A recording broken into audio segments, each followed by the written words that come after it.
Hey there, I'm Brian Conway from achievesuccess.co.uk and welcome to Serious About Selling. And in this video or podcast, I want to get you thinking differently about the way you sell. And what I mean by that in particular is a lot of people will teach you to get your customer and get them looking at your product or service.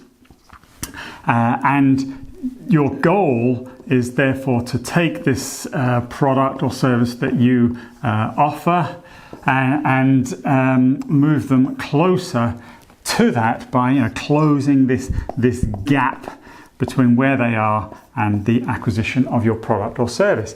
And that is some fairly fundamental sort of selling strategy. Your job is to close that gap. I believe that is incorrect. I believe that your job isn't to close this gap, but it's actually to increase the size of the gap. And I'll explain what I mean by that in a moment. Firstly, a little bit of housekeeping. If you don't know who I am, as I said, Brian Conway, and this is my VOD or podcast where I just share with you tips, tricks, strategies, things that'll help you close more business, whether that's by finding more leads and more people to sell to, whether that's converting those into paying customers, or whether it's maximizing the total lifetime value or opportunity value of each of those customers. Any of those three areas, my objective in this training is to help you improve something in those, as I said, three areas, because that'll help you close more business and make more money at the end of the day. So if you haven't joined before, please do subscribe and follow, and of course like, and if you like, please share and comment, ask me questions, interact. So kicking on, why do I say that our objective isn't to close this gap, but it's actually to increase the gap? Well, this gap is often equivalent to the value that the customer is going to realize through the purchase of your product or service.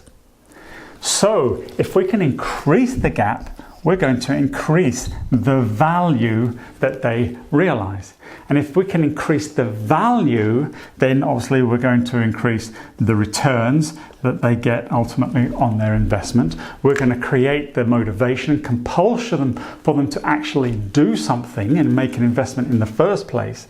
And we're going to, in doing this process, also start to differentiate ourselves against maybe competitors. So there's a lot of benefits of actually thinking slightly different. Now, this is one of the principles I teach actually in Serious Selling. You can get a free copy of the Serious Selling book if you just go to achievesuccess.co.uk. But I also run or have a digital online version for self-study if you want to find out more about this stuff. And if you're a sales manager or sales director or company owner, then feel free to reach out to me and book me to come and run a training course for your sales team. We'll take them through 43 different sales tactics and strategies that will help them close more business. And particularly if they're selling B2B, particularly if you're selling more complex solutions, higher ticket services or products that just demand a more consultative and sophisticated way of selling. But anyway, that's serious selling if you're interested.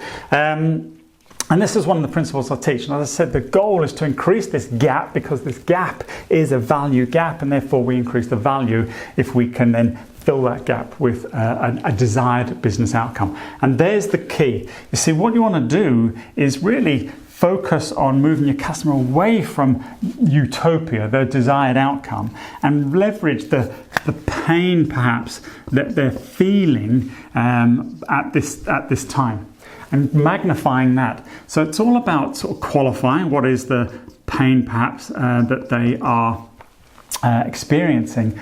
But more important than qualification is quantification, again, which I talk a lot about in a lot of my training. Quantify. You've got to put some monetary value against this challenge if they are to invest, because they have to realize a return on that investment, which comes from the value that they will realize. So quantify and put some monetary value around it. There are various metrics you might be able to use.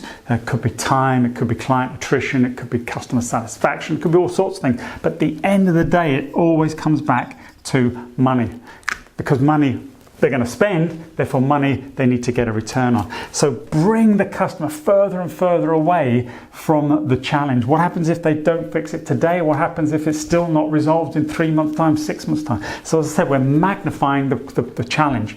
The other thing to do is to focus not on the purchase of the product, but past that to the desired business outcome, to the ultimate value or the ultimate goal that the customer is trying to achieve. This is the downside. What's the upside of making this investment?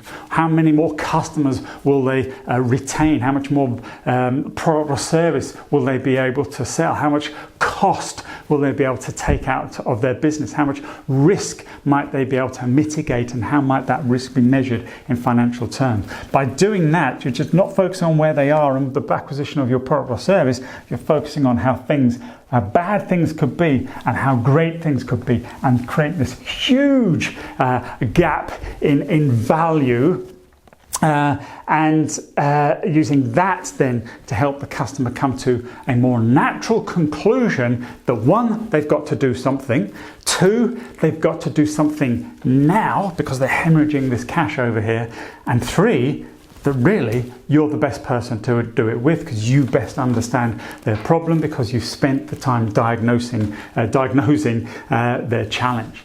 And this is why I always say you must linger longer. Even when a customer says, I'm interested in this product or service, don't jump straight into going, well, that's great because this is what it is, this is what it can do, and this is why you should buy it. Focus on why they might be interested in that product. What is the problem they're trying to address? What is that pain point they're trying to achieve, or that desired business pain point, they're trying to mitigate, and the desired outcome they're trying to achieve, and build up as much of a gap as possible between those two places. And that's where your value is, and that's where customers' returns are going to be, and when they are going to be extremely happy with the product or service that you provided to them because it's addressed those problems. And you can only align your product and service and its features and functionality with those customers' needs when you know what they are. And that's the only way then you can really start to articulate your business benefits, as opposed to just generic advantages of the functionality of the product or service that you sell. So that's it for this video. Think about your sales. Practice the meetings you're in, the conversations you're having. Don't be too keen to close that gap. Linger longer, diagnose the problem more with more inquiry and investigation and diagnosis and all that sort of stuff. Find out more, grow the gap, increase the value. So that's it. Thank you for your time. I trust you got great value for that. As I said, I'm Brian Conway from achievesuccess.co.uk. This has been serious about selling, and I trust you've enjoyed it and got some value from it. And if you have, please do follow and subscribe, etc. But more importantly, please like and share with your friends, your colleagues, and people that you think might also get some value from it. I look forward to seeing you in the next episode. For now, have a great time selling and making some money. See you soon. Bye-bye.